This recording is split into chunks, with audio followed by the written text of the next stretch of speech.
అంతిమ దైవ గ్రంథం ఖుర్ఆన్. 9 అత్తౌబా పశ్చాత్తాపము. అఊజు బిల్లాహి మినష్ షైతానిర్ రజీమ్. ఆయత్ నంబర్ 56.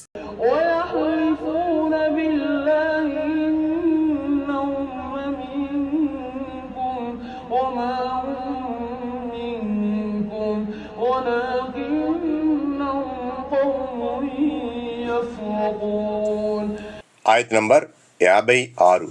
మేము మీతోనే ఉన్నాము అని వారు అల్లాహ్ మీద ఒట్టేసి మరీ చెప్తున్నారు. వాస్తవానికి వారు మీ వారు కారు, వారసలు పిరికి పందలు. 81. మేము మీ వారమే అని వారు మాటి మాటికి అబద్ధపు ప్రమాణాలు చేస్తున్నారంటే అర్థం ఏమిటి? వారు మీకు భయపడుతున్నారు. పబ్లిక్గా మిమ్మల్ని ఎదిరించే ధైర్యం వారికి లేదు. ఆయత్ నంబర్ 57.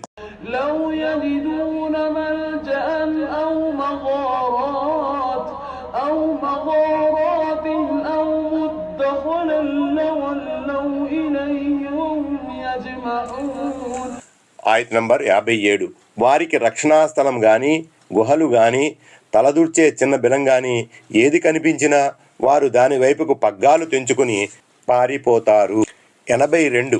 మీ మధ్య వారు ఎప్పుడు నిలబడి ఉన్నా గత్యంతరం లేక నిలబడి ఉంటున్నారే తప్ప మనస్ఫూర్తిగా మాత్రం కాదు.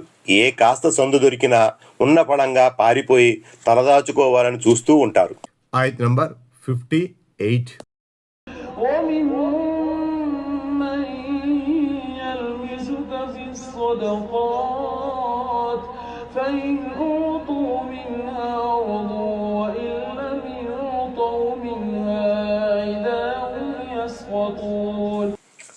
ఆయత్ నంబర్ 58. దానాల పంపిణీ విషయంలో నిన్ను నిందించేవారు కూడా వారిలో ఉన్నారు. అందులో నుంచి వారికి లభిస్తే సంతోషిస్తారు, లభించకపోతే వెంటనే కోపాన్ని వెళ్ళగక్కుతారు. 83. ఇది వారిలోని ఓ పెద్ద దుష్ట లక్షణం.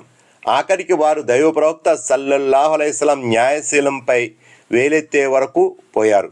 దైవం మన్నించుగాక. ఇబ్నే జులు హువైసర గురించి ఇలా అనబడింది: ఒకసారి దైవ ప్రవక్త సల్లల్లాహు అలైహి వసల్లం విజయధనాన్ని పంచిపెడుతుండగా అతను వచ్చి న్యాయసమ్మతంగా పంచిపెట్టండి అన్నాడు. దానికి దైవ ప్రవక్త సల్లల్లాహు అలైహి వసల్లం ఎంతో వ్యాఖ్యలకు లోనయ్యారు. నీ ధోరణి కడు శోచనీయం. నేనే న్యాయం చేయలేకపోతే ఇంకా న్యాయం చేసేవాడు ఎవడుంటాడు అన్నారు. సహీ బుఖారీ మనాఖిబ్, సహీ ముస్లిం కితాబు జకాత్. 84. వారి ఈ విధంగా ఆరోపించడంలోని అసలు ఉద్దేశం ప్రాపంచిక స్వప్రయోజనాలే. ఇలాంటి దబాయింపులకు జడుచుకుని తమకు కాస్త ఎక్కువ ఇస్తారని, తమకు ఆ సొమ్ము పుచ్చుకునే అర్హత ఉన్నా లేకున్నా ఇచ్చి తీరుతారనేది వాళ్ళ ఉద్దేశం. ఆయత్ నంబర్ 59.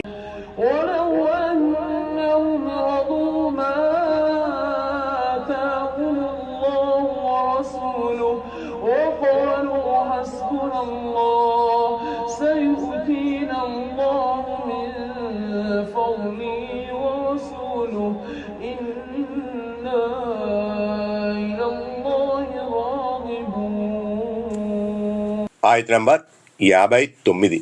అల్లాహ్ మరియు ఆయన ప్రవక్త ఇచ్చిన దానితో తృప్తి చెంది మాకు అల్లాహ్ చాలు, అల్లాహ్ తన కృపతో మాకు మరింత అనుగ్రహిస్తాడు, ఆయన ప్రవక్త కూడా మాకు వసగుతాడు, మేము మాత్రం అల్లాహ్ పైనే ఆశలు పెట్టుకున్నాం అని వారు చెప్పి ఉంటే ఎంత బాగుండేది. ఆయత్ నంబర్ 60.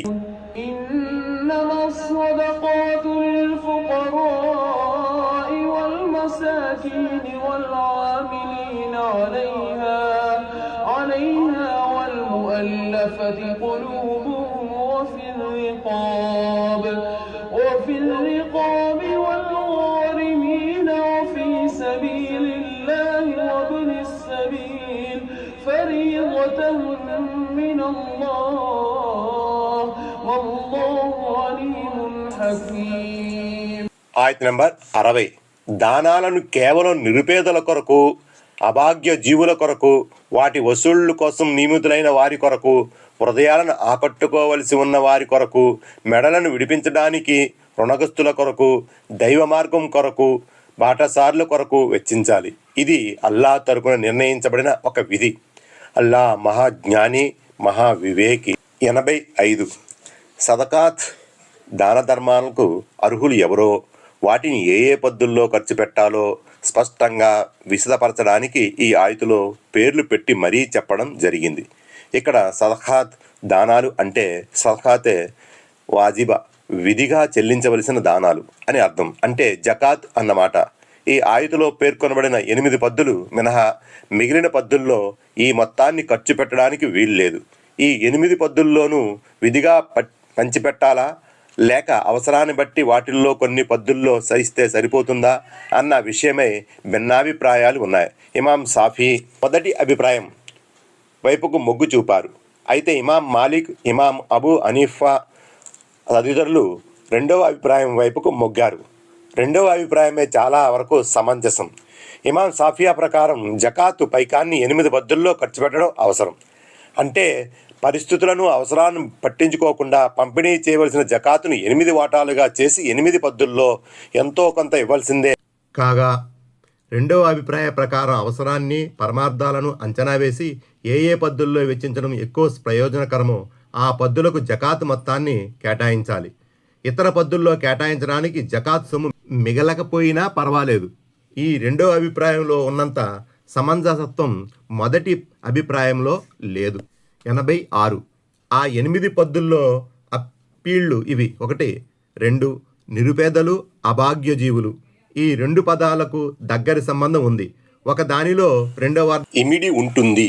రెండింటినీ విడదీసి చెప్పడంపై భేదాభిప్రాయం వ్యక్తమయ్యింది.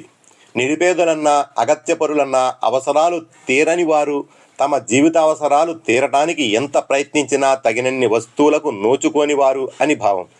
అభాగ్యజీవులు అన్న పదానికి నిర్వచనం చెప్పే హదీస్ ఒకటి ఉంది. మహనీయ ముహమ్మద్ సల్లల్లాహు అలైహి వసల్లం ఇలా ప్రవచించారు: ఒక్కో ముద్ద కోసం ఇల్లిల్లు ముష్టెత్తుకుంటూ తిరిగేవాడు అభాగ్యుడు, మిస్కీన్ కాడు. అసలు అభాగ్యుడంటే తన జీవనావసరాలు తీరేటంత సంపాదన లేనివాడు. అతను తన ఆత్మాభిమానము మూలంగా తన వాలకాన్ని ఇతరులు తనను బిచ్చగాడు అనుకునేలా తయారు చేసుకోడు. తన పేదరికాన్ని దాచిపెట్టుకుంటాడు. తనంతట తానుగా ఎవరి ముందు చేయి చాచి అడగడు. సహీ బుఖారీ, సహీ ముస్లిం, కితాబు జకాత్. ఇది హదీసులో ఇవ్వబడిన అభాగ్యుని నిర్వచనం. అయితే హజరత్ ఇబ్నే అబ్బాస్ రజల్లాహు తఆలా అన్హు ప్రభుతుల నిర్వచనం ప్రకారం అభాగ్యుడు, మిస్కీన్ అనేవాడు భిక్షాటన చేస్తాడు, జనుల ముందు యాచించి తన అక్కరలను తీర్చుకుంటాడు. కాగా నిరుపేద, ఫకీర్ అనబడేవాడు తనకు అవసరం ఉండి కూడా చేయి చాచి అర్థించడు, ప్రజల ముందు తన అవసరాలను గురించి చెప్పుకోడు. ఇబ్నే కసీర్. 3. జకాత్ వసూళ్లకై నియమితులైన వారు అంటే సామూహిక స్థాయిలో జకాత్ సొమ్మును అధికారికంగా ప్రజల నుంచి వసూలు చేయడానికి ప్రభుత్వం తరపున నియుక్తులైన ఉద్యోగులు. వాటి లెక్కలు చూసే పంపిణీ వ్యవస్థలో పనిచేసేవారు కూడా ఈ కోవలోనే వస్తారు. వారందరి జీతభత్యాలు ఈ జకాత్ పద్దు నుంచి ఇవ్వవచ్చు. 4. హృదయాలను ఆకట్టుకోవలసి ఉన్నవారు. ఇస్లాం ధర్మ అవగాహన పట్ల